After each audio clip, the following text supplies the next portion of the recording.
한 정당의 공식 논평에 대해서 대변인이 다시 본인의 논평에 재논평하는 경우는 이례적이지 않습니까? 저는 처음 봤어요. 처음 봤어요. 보통 대변인이 논평을 하면 상대 당의 논평에 대해서 내가 다시 반박을 하겠다라는 의미에서 재논평을 하는 경우는 제가 많이 봤는데요. 그런데 한 당의 대변인이 자신이 한 논평에 대해서 입장이라고 밝히면서 다시 입장을 밝히는 것은 처음 봤습니다. 네. 이게 또 시간이 오래 걸린 것도 아니고요. 첫 번째 나온 논평이 2일이고요. 두 번째 나온 논평이 3일입니다. 하루 만에 입장이 홀랑 바뀐 건데요. 지금 보시는 것처럼 첫 번째 논평은 이 청와대의 그 특별감찰반 그 직원들의 비위와 관련해서 대국민 사과를 합니다. 논평의 제목은요. 정의로운 대한민국 건설에 타협은 없다라고 하면서 국민 여러분께 깊은 사죄를 드리고 잘못된 부분은 확실하게 도려내고 확실한 처방을 통해서 반복되지 않게 하겠다라면서 굉장히 각오를 다지는 듯한 입장을 밝혔고요. 그런데 문제는 이게 이 조국 수석의 뭔가 그 처신과 관련해서 촉구를 하는 게 아니냐 약간 이런 얘기가 나오기 시작하면서 갑자기 입장이 바뀝니다. 자신의 논평에 다시 입장을 밝히면서 이런 얘기를 해요. 어제 말씀드린 거는 도의적인 책임을 적시한 것이고 언론사들이 이미 비위가 밝혀진 그리고 복귀가 조치된 검찰 수사관들의 입만 쫓아서 진위를 가리지 않고 단독 기사 경쟁을 하는 가운데 사정당국을 흔드는 사태가 우려가 된다. 이렇게 하면서 언론 탓을 하거든요. 그러더니 갑자기 또 이런 얘기를 합니다. 조국 수석을 편드는 논평까지 나오게 되는 거죠. 조국 수석과 관련된 민주당 의원들의 발언 중에 김병민 박사님, 네. 조국 수석이 촛불의 상징이다. 안민석 의원이 그런 얘기를 했는데 네. 조국 수석이 촛불의 상징이다. 어떻게 보십니까? 글쎄요. 촛불 집회에 나갔던 수많은 국민들이 다 같이 지켜보고 있었을 당시에 조국 수석이 그 많은 군중 중에 한 명이었을지는 모르나 촛불 정신을 지키는 상징이라고 보기엔 저는 좀 어려운 측면이 있지 않을까. 만약에 촛불 정신의 상징이라고 그러면은 그 당시에 오히려 이재명 지사 같은 분이 훨씬 더 촛불 집회에서 국민들에게 환호성을 받지 않았습니까? 오히려 이 지사가 상징이다. 그러니까 같은 정신을 가지고 잣대를 논다면 이재명 지사에도 똑같은 잣대를 적용해야죠. 하지만 과거와 달리 지금은 시대적 상황이 변했고 과거에 있었던 내용을 현재까지 그대로 끌고 오는 것은 좀 적절치 못하다 생각이 들고요. 저는 오히려 촛불 정신이라고 하는 건 낡고 오래된 관행들로부터 이런 것들을 타파할 수 있는 개혁적인 정신이 촛불 정신이 아닐까 생각이 드는데 그렇다면 오늘 돌직구쇼에 앉아있는 박용진 의원이야말로 낡은 오래된 유치원의 관행에 맞서갖고선 그걸 개혁하려고 몸소 불사르고 던지는 거잖아요.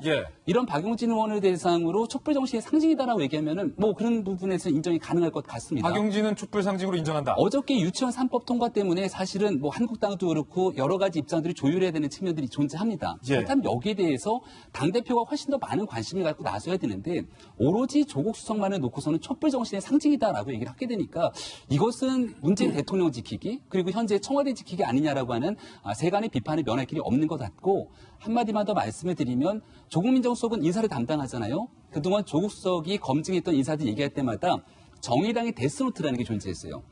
여기에 대해서 마지막에 정의당이 데스노트에 적게 되면 그 인사가 낙마하기도 했는데 이 건을 가지고서는 정의당도 문제가 있다 이러고 나서고 있기 때문에 이해찬 당대표 그리고 더불어민주당은 심각하게 상황을 좀 생각해 봐야 될 것 같습니다. 정의당조차 조국 수석한테 문제가 있다라고 논평을 낸 상황인데 야당에서는 즉각 비판이 나왔습니다. 당대표가 나서서 별일 아니다라고 선을 그은 건 부적절하다라는 입장입니다. 야당의 비판 한번 들어보시죠. 나사뿐인 청와대 사실상 풀린 나사를 쪼일 드라이버마저도 없는 상황입니다. 이러고도 나라 꼴 잘 돌아가기를 바란다면 그것이 오히려 도둑놈 심보라는 점을 지적하지 않을 수 없습니다. 이번 사건의 책임자나 다름없는 조국 수석은 검경이 특감반원 비위를 신속히 조사해 달라고 요청했습니다. 또 하나의 유체 이탈 화법입니다. 어이가 없고 횡설수설의 극치입니다. 당대표와 친문 의원들이 일제히 조국 지키기에 나서자 어제 저희 돌직구쇼에서 조국 수석의 사퇴를 촉구했던 민주당의 조응천 의원이 상당히 당내에서 민망해진 상황이 됐습니다. 어제 조응천 의원의 발언도 한번 들어보시죠. 청와대 비서진으로서의 현명한 처신을 해달라. 그걸 기대한다는 취지죠. 정치적, 정무적 책임을 지는 것은 그 자리의 숙명입니다. 그런 측면에서 민정수석이 먼저 사의를 표명하는 것이 대통령께 부담을 덜어드리는 일 아닌가. 저는 평소에 이런 얘기를 합니다. 비서는 반사체가 아니고 발광체가 아니고 반사체다. 스스로 빛을 내서는 안 된다. 그리고 비서가 빛을 내서 대통령의 빛을 가리는 일은 없어야 된다. 이 말을 한 조응천 의원 어제 하루 종일 1000개가 넘는 문자 폭탄과 악플에 시달려야만 했습니다. 조국 사퇴 요구를 한 조응천, 당내에서 문자 폭탄과 악플이 1000개 이상이라는 거예요. 청와대 공격하는 야당에 힘 실어주다니 부끄러운 줄 알아라. 다음 선거에서 대가 받을 것이다.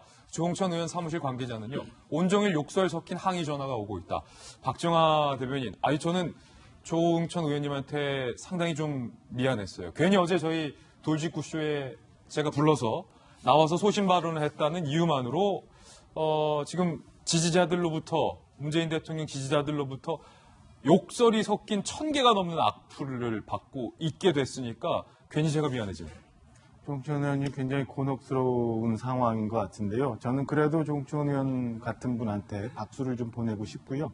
오늘 저는 시작을 하면서 자기 반성 내지는 자기 고백 같은 걸 좀 해보고 싶은데, 저도 청와대 5년 있었는데요. 그러니까 문 열고 들어가면서 문 닫으면서 왔는데 중간에 꼭 저런 일이 있는데 저도 그때 그랬었던 것 같아요. 그러니까 뭐라고 해야 되나, 집단 사고 이런 데 빠져가지고 바깥을 제대로 쳐다보지 못하고 있으면서 일을 잘 대처 못했던, 판단 미스를 했던 경우가 많은데, 지금 저는 청와대한테 감히 좀 말씀을 좀 드리면 다시 한번 챙겨보시기를 부탁을 드립니다. 그러니까 민정수석이란 자리가 우리가 쭉 잘 보면 알지만은 그 인사검증도 주요 업무지만 사실은 민정이라는 게 뭐냐면 시중의 여론을 대통령한테 전달해서 제대로 돌아가지 않는 게 민정의 주요 업무예요. 옛날 민정 시찰이라는 말도 있잖아요. 근데 지금 본인이 당사자가 돼서 지금 시중의 여론을 대통령한테 잘못 전달돼서 지금 대통령의 청와대 시각이 여기서 무너지면 안 된다. 그다음에 좀 전에 우리 화면에 보셨지만은 집권여당 이해찬 대표님의 생각이 이게 무슨 개인 일탈이지 뭐가 문제냐. 큰일 아니다. 라고 잘못 인식되고 있는 부분에 저는 아주 근본부터 잘못되어 가고 있다고 봅니다. 그러니까 여기서 이제는 내년이 벌써 3년 차잖아요. 그리고 조금 지나면 이제 일하시기 없어질 수 있어요.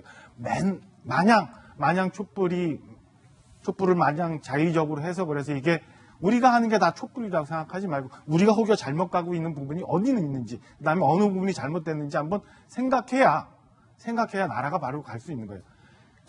얼마 전에 타계한 아버지 부시가 클린턴한테 넘겨줬다는 편지가 있잖아요. 당신이 잘 돼야 미국이 잘 돼요. 이런 생각을 하니까 우리가 여기서 잘못되면 대한민국이 잘못된다는 생각. 야당이 괜히 정치 공세하는 게 아니라 무언가 잘못된 부분이 있으니까 이렇게 되는구나라고 한번 생각해 주시고 다시 한번 점검해 주시기를 간곡히 좀 부탁을 드립니다. 한편 청와대 민정수석 시사나 직원들의 비위와 관련된 추가적인 정황이 오늘 또 새롭게 드러났습니다. 오늘 동아일보가 단독 보도하고 있는 내용인데요. 가장 중요한 핵심 중에 하나는 골프를 쳤는데 그 골프비 누가 계산했냐는 겁니다. 자신들이 자신들의 돈으로 계산했다면 글쎄요, 이해찬 대표의 말처럼 그렇게 큰일이 아닐 수도 있겠지만 다른 누군가가 와서 그 골프비를 내주었다면 이야기는 전혀 다른 이야기가 되는데요. 박소연 차장, 네. 오늘 동아일보에 단독 보도되고 있는 내용에 따르면 이 김 수사관이 청와대 자체 감찰에서 밝히기로 누가 도대체 그 골프비를 내줬다는 겁니까? 일단 김 수사관에 대해서 먼저 말씀을 드리면 그 아는 지인과 관련해서 경찰청에 직접 찾아가서 수사가 어떻게 되고 있냐를 물어봤던 바로 그 수사관입니다. 그 수사관을 조사하던 중에 이 다른 감찰 직원들과 같이 골프를 친 사실을 고백을 했고요. 나만 친 거 아니야? 네, 나만 친 거 아니라 이렇게 얘기를 하면서 다른 수사관들도 5차례 정도 골프를 쳤고 그 비용은 내가 아는 건설업체 A 대표뿐만 아니라 특감반 지인들이 계산을 했다. 이렇게 얘기를 한 겁니다. 자, 본인들이 낸 게 아니고 지인들이 계산을 했다는 거. 이거 접대성 골프일 가능성이 있는 거죠. 네, 그래서 이렇게 접대성 골프를 받은 게 되면 김연남법 위반입니다. 물론 변한병 변호사님도 계시지만 법 위반이기 때문에 또 추가 비위 사실이 드러났습니다. 산업부 관계자에게 자신의 지인 업체를 소개를 해줬다. 새로 확인된 내용이죠? 그렇습니다. 하루가 다르게 계속 지금 특별감찰반원들의 비위가 계속 폭로되고 있는 상황인데요. 네. 지금까지 나왔던 것은 검찰 수사관 출신 행정관이 자기가 제보한 사건을 수사 상황을 알아봤다. 그게 문제가 있었는데 이번에 다른 행정관 얘기입니다. 다른 행정관이 역시 검찰 수사관 출신 행정관인데 그 행정관이 자기가 담당하는, 그러니까 비리처벌 입수하는 이제 담당 부처를 정해놨었는데 자기가 담당하는 산업부에게 지인업체 소개했다는 겁니다. 아하. 물론 지인업체 뭐 얘기를 좀 들어봐 달라 얘기할 수 있겠지만 비리처벌 입수하는 사람의 그런 부탁이 어떻게 보면 청탁이고 있냐에 압박을 느낄 수 있는 거죠. 그런 점에서 산업부 관계자 입장에서는 굉장히 큰 부담을 느낄 수 있기 때문에 문제가 될 수 있는 거고 어떻게 보면 뭐 지금 특별감찰반원을 한 언론에서 현대판 암행어사다 이렇게 표현을 했던데 그렇죠. 암행어사가 오히려 비위를 연결해준 그런 네. 꼴이 되기 때문에 굉장히 앞으로 파장이 좀 있을 것 같습니다. 더구나 앞서서 그러니까 이 자신의 개인적인 목적으로 경찰에 가서 수사 상황을 캐물었던 그 행정관, 그 인물의 같은 경우에는 수사관이었죠. 수사관 같은 경우에는 민정수석실 직원들과 골프를 함께 친 사실도 확인이 됐죠. 그렇습니다. 반부패 비서관 행정관이었죠. 그런데 네. 본인이 있는 비서관실의 행정관뿐이 아니라 민정비서관실, 공직기강 비서관실 어떻게 보면 그야말로 현 정부의 공직기강을 책임지고 있는 각 비서관실의 행정관들이 다 모여서 집단으로 골프 쳤다는 건데요. 청와대 입장이 이렇습니다. 이제 알고 봤더니 본인들이 실명으로 예약을 했고 각자 돈을 각출했다. 따라서 누구의 이렇게 어떤 부패 고리가 있는 건 아닌 것 같다 이렇게 얘기를 하지만 사실 알 수 없는 거죠. 그러니까 그렇게 각자 돈을 냈지만 그 위에 어떤 로비가 있는지 알 수 없기 때문에 보다 네. 면밀한 그런 조사가 필요할 것으로 보입니다. 자, 이 논란에 대해서요. 청와대는요. 문재인 대통령이 귀국한 이후에 조치할 것이라고 밝혔습니다. 그런데 이 상황에 대해서 양지열 변호사님, 일각에서는 청와대의 조치가 조금 너무 미흡하거나 아니란 게 아니냐라는 목소리가 좀 큰데요. 어떻게 그런 보십니까? 지적을 할 수는 있죠. 그것보다도 이제 또 어떻게 보면 조국 민정수석이 검찰 출신도 아니고 네. 결국에 이제 그동안에 민정수석실 하면 생각나는 게 그야말로 사정기관을 총괄하는 권력자의 자리처럼 비춰졌는데 네. 이번 정부에서는 그렇게 민정수석실을 끌고 가지는 않았지 않습니까? 그러니까 선택의 문제는 있을 것 같아요. 만약에 그럼 조국 민정수석과 같은 그렇게 보면 외부의 인사를 했었을 경우에 그러면 앞으로는 어떻게 할 것이냐? 그럼 과거처럼 또 검찰 출신을 그대로 끌고 갈 것이냐? 네. 이런 고민이 있을 텐데 청와대가 지금 당장 대통령이 또 안 계신 상황에서 뭔가 더 나아간 조치를 취하기도 현실적으로 어렵고 또 문재인 대통령 이번 귀국길에 기자들이 뭔가 이제 이번 G20 그 회담과 관련해서 외교나 안보 관련 질문을 하고 다른 국내 현안에 물었을 때 아예 묻지 말라라고 지금 딱 잘랐다는 거예요. 어떤 네. 중대한 결심이라든가 이런 것도 기대해 볼 수 있는 상황 아니겠습니까? 그렇기 때문에 청와대는 더더군다나 현재로서는 말을 아끼고 있는 거죠. 네. 저는 이 문제가 과연 검찰 출신이냐 아니냐 죄송합니다. 검찰 출신이 아니기 때문에 뭐 이런 일이 있을 수 있다. 이런 관점보다는 상급자의 관리 감독의 문제 아니겠습니까? 네. 그리고 우리가 자리라는 게 부장이 되고 이사가 된다는 게 그만큼 책임을 지라라고 그 자리에 있는 거죠. 사실은 어떤 부하 직원들이 어떤 하는 일에 대해서 전적으로 책임을 지고 감독도 하고 관리도 하고 이런 문제가 있는 거 아니겠습니까? 저는 네. 그래서 지금 조국 민정수석이 예를 들어서 이게 검찰 출신이 아니기 때문에 잘 못했다 이런 차원 떠나서 과연 그러면 자신의 산하에 있는 행정관들의 일거수일투족을 네.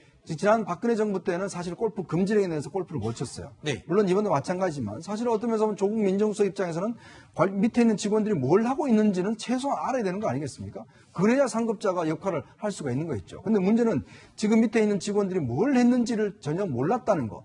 이게 지금 문제인 것이기 때문에 네. 이거는 저는 검찰 출신이기 때문에 단지 뭐 학자기 때문에 알겠습니다. 이런 문제 차원은 아닌 것 같습니다. 자, 청와대 기강회의 논란은 조국 민정수석 거취 논란으로 불이 붙었죠. 야당은 일제히 조국 민정수석을 향해 사퇴하라며 목소리를 높이고 있습니다. 나사 풀린 청와대, 사실상 풀린 나사를 쪼일 드라이버마저도 없는 상황, 관리 감독해야 할 민정수석은 국회는 안 나오면서 자기 정치하느라 SNS나 빠져있고 이번 사건의 책임자나 다름없는 조국 수석은 검경이 특감반원 비위를 신속히 조사해 달라고 요청했습니다. 또 하나의 유체 이탈 화법입니다. 어이가 없고 횡설수설의 극치입니다. 사실 야당 입장에서는 정치적인 논란이나 사안이 나올 때마다 조국 수석 사임하라고 물러서라고 외쳐댔습니다만 글쎄요. 이번 사안은 그때랑은 좀 다른 것 같습니다. 여당도 무시 못할 것 같아요. 이 사안은. 왜 그러냐면은 민정수석의 두 가지 큰 업무가 뭐예요? 인사검증, 감찰. 네. 그다음에 사정기관 관리예요. 네. 거기 이제 공직기관 감찰이나 뭐 친인척 관리까지 들어가 있죠. 결국 인사와 사정 두 가지 업무인데 이제까지 조국 수석 업무 중에서 인사에서 계속 빵꾸가 났습니다. 어찌 됐건 간에 대통령 네. 임명했지만 어디 인사검증 문제가 있었죠. 거기 이제 문제가 생긴 거예요. 근데 인사검증은 어떤 의미에서 보면 더 중요한 사정 부분에 지금 문제가 생긴 거거든요. 네. 뭐 어찌 됐건 간에. 그렇기 때문에 야당 입장에서는 이거는 지금 뭐 조국 수석의 어떤 퇴진을 주장할 수밖에 없는 거고 아마 더불어민주당 야당 시절인 경우에도 이런 문제 생겨서 똑같이 했을 거예요. 그럼 야당으로서는 그렇게 할 수밖에 없습니다. 결국 이제 청와대가 이걸 어떻게 받느냐는 건데, 글쎄요. 이런 문제가 생겼을 때 청와대에서 받지 않고 그냥 밀어붙이고 경질하지 않는 건 아마 이번에 밀리면 안 돼. 네. 이번에 밀리면 야당한테 계속 밀릴 거야. 이런 것들이 밑바닥에 깔려 있어서 그런거든요. 실제로 예전에 박근혜 정부 때도 그런 일이 많았었고요. 그런데 만약에 이번에 야당의 공세가 정치 공세이기 때문에 밀리면 안 되기 때문에 버틴다고 합시다. 네. 그러면 지금 문재인 대통령 임기 지금 1년 좀 6개월 정도 지났습니다. 나머지 3년 지금 한 6개월 남아있어요. 3년 6개월 동안 조국 수석과 이 관할하는 민정수석에서 이런 문제 안 생긴다고 보시나요? 저는 인사검증 문제 또 생길 거고 사정에서 빵꾸 또 생길 겁니다. 만약에 대통령이 임기 말에 지금보다 지지율이 안 좋을 때 소위 말하는 레임덕이라는 게 올 때 그때 민정수석이 밑에 이제 관리를 잘 안 되게 되면 대형 비리 터집니다. 그때 막을 방법이 없어요. 네, 좀 단전적으로 말씀하시는 부분이 있는 것 같아서 만약에 예. 그렇기 때문에 이미 조국 수석의 업무 장악에서는 문제가 생겼기 때문에 네. 더 큰 문제가 생기기 전에 빨리 조기에 경질하고 새 틀을 짜는 게 그나마 권력 하고 있을 수도 있는 어떤 권력 누수나 그런 것들을 방지하는 저는 최선의 길이라고 봅니다. 알겠습니다. 가정을 전제로 말씀하신 부분이 있어서 뒷부분만 들으면 혹시 단정적으로 오해를 하실까봐 제가 중간에 말을 잠시 제가 끊었습니다. 자, 조금 전에 여기서 밀리면 안 된다라는 생각을 여당은 할 수 있겠죠. 자, 민주당 거세지는 조국 민정수석 사퇴 요구에 조국 수석 구하기에 총력을 다하는 모습입니다. 제가 파악한 바로는 조국 수석은 민정수석이지만 그 사안에 관해서는 아무런 그 연계가 있거나 그렇지는 않습니다. 제가 보기에는 그 사람의 개인 통성구만 작용은 한 것 같아요. 좀 안타깝게 생각을 하는데 이 사안의 크기에만큼 그 관리자가 이제 책임을 져야 되는데 맞으면 처세를 잘못한 행위지 무슨 크게 뇌물을 받아먹거나 뭐 그런 사안은 아니거든요.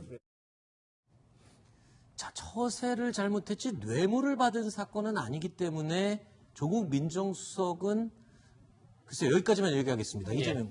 그러니까 지금 뭐 이해찬 대표뿐이 아니라 여당 의원을 막 전체가 나서서 사실 친노 의원들이 다 나서서 조국 수석을 지금 옹호하고 엄호하고 이런 상황인데 오히려 어제 조응천 의원이 조국 수석이 현명하게 대처해야 된다 사퇴를 요구했다가 거의 이제 뭐 친문 네티즌한테 지금 거의 폭격을 당하고 오늘 뭐 잠적했다 이런 얘기까지 나오는데요. 굉장히 여당 분위기는 뭐 조국 수석 지키기에 나선 건 틀림없죠. 뭐 두 가지 볼 수 있을 것 같습니다. 첫 번째는 조국 수석의 사퇴는 조국 수석 개인 문제가 아니다. 이렇게 일단 여권이 판단한 것 같습니다. 지금 문재인 대통령이 박상기 법무부 장관, 조국 민정수석 앉힌 이유 자체가 어떤 검찰 출신이 아닌 비사시 출신들을 앉혀서 법조의 어떤 세력을, 주류 세력을 좀 교체하겠다. 이런 의지가 굉장히 강한 편인데 이런 상황에서 조국 수석이 물러나는 것과 동시에 결국은 다시 과거를 회귀하는 거 아니냐. 이런 여권에 이제 위기감이 있는 것 같고요. 또 하나는 결국은 이번에 조국 수석이 물러나면 둑이 터져서 계속 밀릴 수밖에 없다. 이래서 그렇죠. 반드시 이번에는 지켜낸다. 이런 이제 생각을 하고 있는 것 같은데 실제 이런 건 오히려 여권은 굉장히 큰 부담입니다. 지금 조국 수석의 교체 여부가 오히려 여야의 굉장히 중요한 충돌의 지점이 되어버렸습니다. 그렇죠. 사실 이걸 돌이켜보면 옛날에 박근혜 정부 때도 우병우 수석을 계속 야권에서는 물러나라고 했습니다. 그런데 여권이 이제 우병우 수석을 지키다 보니까 오히려 더 궁지에 몰렸고 나중에는 우병우 수석이 물러난 순간 정권이 어떻게 보면 굉장히 레임덕이 빠져버렸거든요. 그렇죠. 그런 점에서 좀 다시 한번 현재 상황을 좀 냉정하게 좀 돌이켜볼 필요가 있을 것 같습니다. 집권 여당 입장에서는 어찌 보면 또 당연한 입장입니다. 아니, 개인의 비리가 아닌데 말하자면 관리자로서의 책임을 질 부분은 있겠지만 너무 지나치게 조국 수석에게 떠미는 거 아니냐. 정치적 행위를 하지 말아라. 여당 의원들, 지금 안민석 의원 경우에는 촛불 정권의 상징이라고 지금 지칭하고 있고요. 표창원 의원 같은 경우에도 조국 수석을 흔들지 말라. 특히 박광원 의원은 뚝심 있게 계속 버텨라라고 응원을 하고 있습니다. 그런데 같은 여당 의원 중에 한 사람인 조응천 의원이 현명한 처신을 요구하면서 사퇴를 해야 되지 않겠냐는 의미, 뉘앙스를 풍겼거든요. 조응천 의원이 왜 저런 이야기를 했을까라면 사실 아시겠지만 그 조응천 의원은 지난 박근혜 정부 때 바로 공직기강 비서관을 했습니다. 네. 그렇다 보니까 당시에 우병우 민정수석의 문제 등등 이걸 현장에서 누구보다도 잘 지켜봤습니다. 네. 우리가 기시감이라고 하죠. 데자비라고도 이야기를 하는데 과거 정권의 모습을 보면 현재의 모습들이 떠오르는 그런 연상작용이 있지 않습니까? 네. 사실 아까 이재명 차관도 이야기를 했지만 당시에 우병우 민정수석에 대해서 여당에서 얼마나 엄호를 했습니까? 네. 그 수많은 야당의 공세 속에서도 그렇게 하다가 결국은 나중에 이게 뚝이 터져버렸거든요. 네. 그러니까 지금도 마찬가지로 사실은 저는 참 조국 수석이 무슨 촛불 정권의 상징이 관리이기 때문에 놔둬야 된다. 저는 이런 발상 자체가 굉장히 좀 솔직히 당혹스럽습니다. 아니 이건 관리 감독의 책임에 문제가 있는 것이거든요.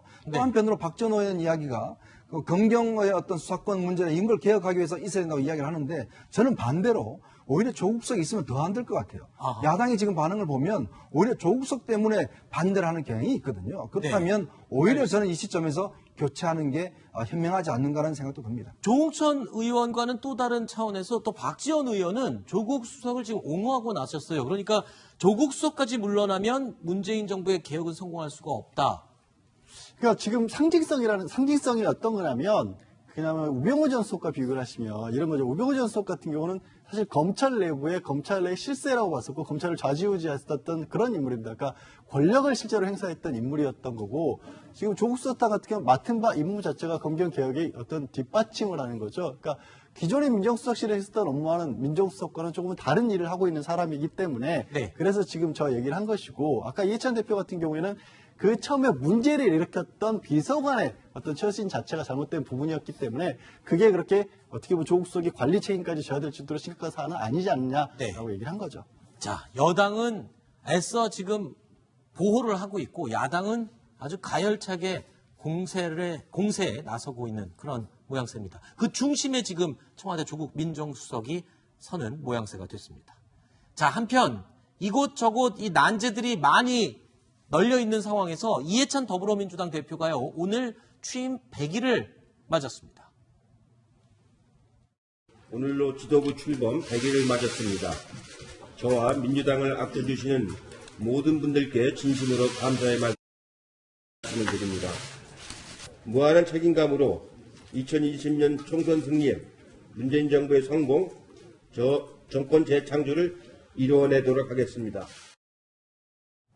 자, 여당 대표 선출 당시 강한 여당을 강조를 했었죠. 그런데 이번 기자간담회 내용도 크게 다르지 않았습니다. 그렇습니다. 20년 집권론을 딱 언급하지는 않았지만 결국은 재창출을 통해서 정권을 계속 어쨌든 진보 정권을 유지하겠다 이런 의지를 강하게 밝혔고요. 지난번에는 정조 이후에 여태까지 진보 정권 10년밖에 없다 그래서 그런 의지를 밝혔었는데 취임 100일 동안 계속 비슷한 얘기를 이제 하고 있는 거죠. 그래서 사실 동아일보가 취임 이후 100일 동안 했던 단어를 전부 분석해봤습니다. 그랬더니 여당이 압도적으로 많이 나옵니다. 그러니까 국회보다 한 2배 이상 당 얘기를 많이 했습니다. 그 얘기는 정책을 당연히 끌어가겠다 이런 이제 의지 분명히 밝혔었고 실제 최근에 카드 수수료 인하 같은 경우만 하더라도 이미 당정협의에서 아직 확정이 안 된 사안을 이해찬 대표 먼저 얘기를 해서 이미 기정사실 해버렸죠. 그런 식으로 정책을 본인이 끌고 가겠다 이런 의지를 강하게 지금 보여주고 있는 상황입니다. 아니 근데 지금 해결해야 될 문제들이 너무 많이 산적해 있어요. 그리고 또 사실 제일 지금 심각하게 받아들이는 것이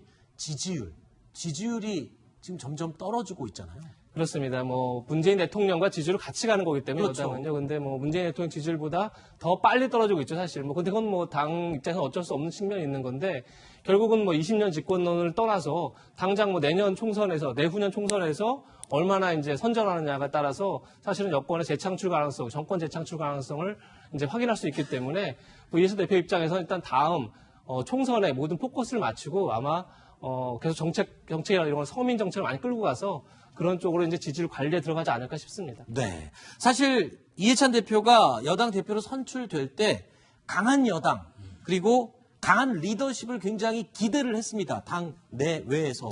실제로 100일이 지난 지금 강한 리더십에는 어느 정도 좀 이미지를 만들어 놓는 데는 성공을 했다고 보십니까? 그렇다고 볼 수 있을 것 같아요. 그러니까 종합부동세가 부동산 정책 같은 경우 또 카드 수수료율이라든가 이런 부분에 있어서 정책을 끌고 나간 데서는 강한 모습을 보여줬죠. 그리고 어찌 보면 그러니까 문재인 정부를 지지하는 쪽의 입장에서 봤었을 때는 당이 좀 강한 모습을 더 보여줬으면 좋겠다. 대통령의 입장은 국민을 통합하는 부분이 상당히 신경을 써야 될 부분이 있습니다. 하지만 대통령이 정책을 끌고 나가는 데 있어서 당은 또 반대쪽에서 조금 더 강한 목소리를 내줘야 실제로 대통령이 원하는 방향 쪽으로 갈 수 있다는 것도 있거든요.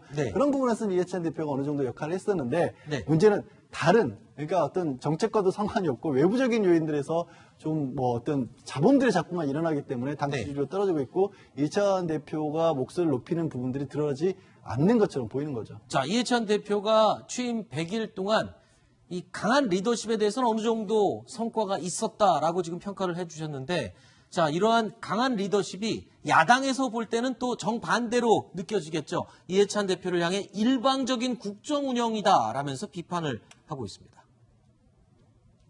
먼저 깊이 축하드립니다.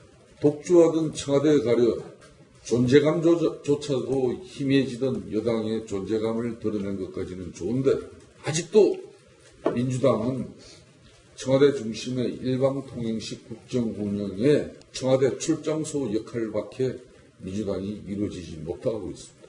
청와대 기강 문란의 중심 인물 조국 민정수석을 이해찬 당대표 취임 100일을 맞이해서 결기 있는 입장으로서 수직적인 당청 관계가 아니라 수평적 당청 관계를 통해서 지향적 대통령 권력에 처해 있는 청와대를 바로잡아 주시길 간곡하게 부탁드립니다. 자, 이해찬 대표가 가지고 있는 이미지가 좀 강하고 고집이 세고 날카로운 이미지가 좀 있습니다. 그런데 이걸 좀 탈피해 보려고 유튜브 방송도 시작하고 굉장히 부드러운 이미지를 시도를 했거든요. 그럼에도 불구하고 자꾸 구설수에 올랐던 게 이 발언 때문이었습니다. 그렇죠? 그렇죠. 예.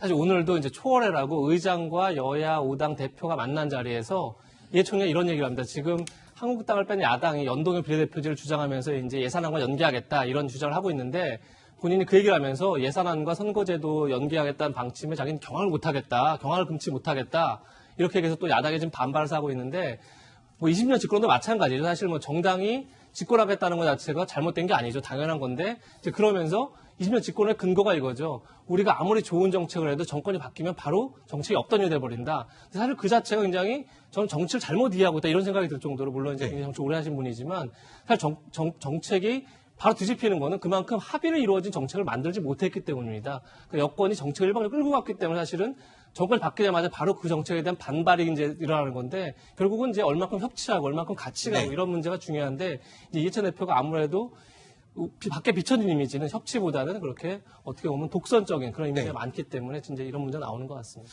저도 뭐 이해찬 대표 오랫동안 봐왔지만 요즘 대표 되고 난 다음에는 꽤 많이 바뀌시려고 노력하시는 것 같아요. 부드럽게요. 네, 많이 모연들하고 식사도 많이 하시고 또 건강 문제도 굉장히 좋아하시다고 합니다. 역시 자리가 중요하다는 그런 생각 드는데 한편으로는 이제 그런 거죠. 사실 이제 이해찬 대표가 어떤 면에서 보면 만약에 청와대가 어떤 면에서 보면 야당과의 관계를 제대로 갖지 못하면 당은 좀 그걸 커버해주는 어떤 역할을 해야 되는데 문제는 지금 청와대도 사실은 야당과 그렇게 밀접하지 않고 여당도 마찬가지 그러다 보니까 실제로 우리가 모든 제도는 국회에서 법으로 통과되지 않습니까? 그러나 결국 성과가 있어야 되잖아요. 자, 그러면 검경 수사권 조정 뭐가 됐습니까? 사법개혁 됐습니까? 뭐 관련된 법안들이 통과가 됐나요? 이게 지금 성과가 없는 거예요. 그렇죠. 근데 그러다 보니 국민들 입장에서는 이제는 뭔가 제도적으로 좀 바뀌어야 되는데 그게 없는데 그 성과를 사실은 여당이 좀 보여줘야 되는데 여당이 계속 20년 집권론만 이야기하고 이거 야당하고는 좀 대화를 안 하니까 국민들 입장에서는 좀 답답한 면들이 있는 것 같습니다.